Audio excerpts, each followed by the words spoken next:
life moves pretty fast when you've lost all your money. And actually, I did even worse than that. I lost not only all of my money, but $750,000 of someone else's. So let me give you a little story about how it happened. But even before that, let me give you a little background about me and how my money and financial beliefs were formulated and how I got here. I really want to go back and talk about my dad. So from the time I was a really young kid, I didn't realize it at the time, but my dad did lots of things to basically teach us about money and life, and he tricked us all the time, and we really had no idea. But even before that, just to see where my dad and his brother, they had a sister, and where they came from, his parents were literally born before 1920. And because of that, they basically saw the First World War, the Second World War, the Great Depression. You can imagine what my dad and his brother's financial belief system and what they were thinking about in their financial world. And for some reason, the two of them, after living in housing projects in New York City, and they know what it's like to miss a meal or not have a pair of shoes, they, for some reason, decided we're not gonna have a financial life that looks like this. And so eventually, my dad and his brother both ended up in Southern California somehow, and I wish I could ask them both these questions now, but neither one of them is alive anymore. And I want to know what caused them or what helped them learn about money and finance. Because you have to remember, they learned a lot of this in the 60s, 70s, and 80s, and you couldn't go to YouTube or the internet or just Google whatever questions you had. They had to figure this stuff out for themselves. So I'm not exactly sure how or what caused them to do this, but all I know is I'm very appreciative that the fact that they did, because I always say, in every family, somebody has to be that person that decides, we're gonna upgrade and have a better financial life. What would happen is he would teach us all these lessons. And so these lessons turned into quite a few different things and businesses and stuff that started for me from a very young age. So my first business that I ever had was literally in middle school. So like 6th, 7th, and 8th grade, a friend of mine, Chris, whose parents happened to be teachers, every week we would go to this store called Pick and Save. And Pick and Save was kind of like a Kmart or a much less nice version of today's, so say Target or something like that. And what we would do is we would go there, we would buy super inexpensive candy, like we could buy a pack of gum for 15 cents, and then we would sell it at school for 50 cents. So we'd go there, we'd buy all this inventory. We literally carried all our stuff around in vans, shoe boxes, and it was our first real business. And eventually it was kind of funny that middle school shut us down. I didn't think they realized we were only selling candy. I thought they thought we were selling something else. But that was the start of us figuring out ways to make money. My second job, I worked in a fast food restaurant, and I realized working for $3.35 an hour was not a way for me to get too far in life. And really, we had managers and full-fledged adults that this was their job and their career. And I'm like, yeah, you know, as much as I wasn't a great student and I was thinking I maybe didn't want to go to college, that was the spot in my life where I knew college was going to be for me. Then my next job, I worked as a busboy in a really fancy restaurant. We made really good money in there. And then when I went to college, I was a bank teller making $10 an hour as a part-time person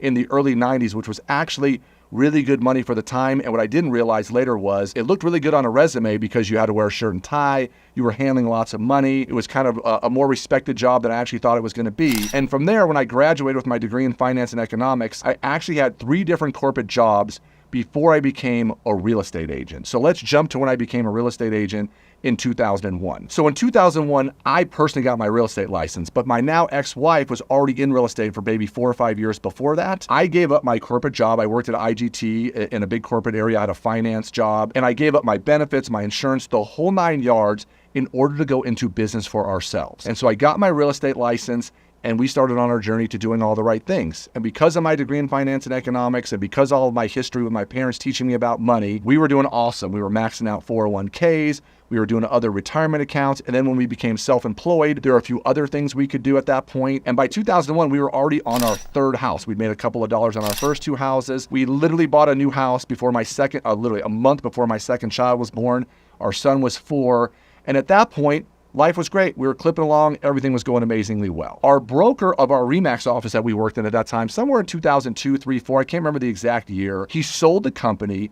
And the new owner that came in, we just kind of knew this was not going to be the guy that was going to work for us. And so we knew we had to start either looking for a new company or starting our own company. And at that time, RE/MAX only had the one office. It was an exclusive deal. And so we couldn't do anything about it. But after a year went by, we were able to open up and start our own company. Unfortunately for us, we didn't know it at the time. We opened up our company in 2005, mid-2006 through sometime in mid-2009, depending on what part of the country you live in and where you are, the Great Recession happened. And it was literally overall almost world economic crisis and disaster. And because of that, all the things that we did in my early and late 20s and in my early 30s all the way up to 2005 literally were destroyed and ruined. And by the time I was 39 years old, I was $750,000 in debt, and to the point where we were almost going to close our real estate company, and we were about to start losing our house and our other assets. Now the plan was, what were we going to do next? The summer of 2009, at least financially for me, was probably the worst time in my entire life. And on top of that, that was the same year my dad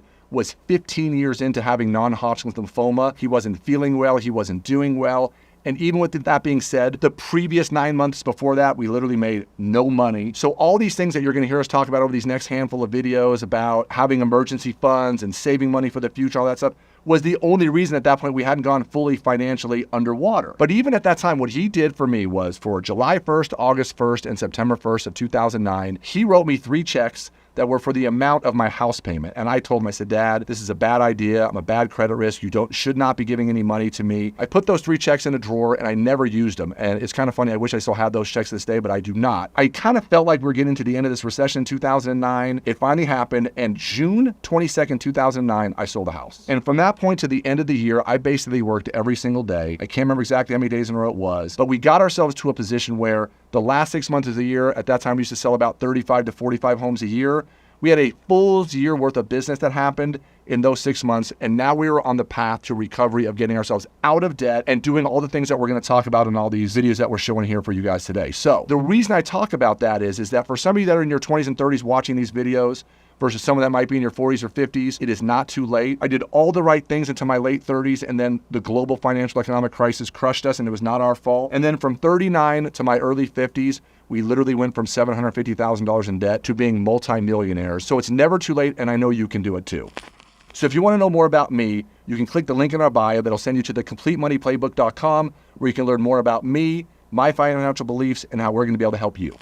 So from that point, here are the questions that I like to ask people to try to figure out what their dream is going to be, what their financial house is going to be. And these are things I really want you thinking about over the next week or two. And the first question I love to ask people is this: what is your definition of wealthy?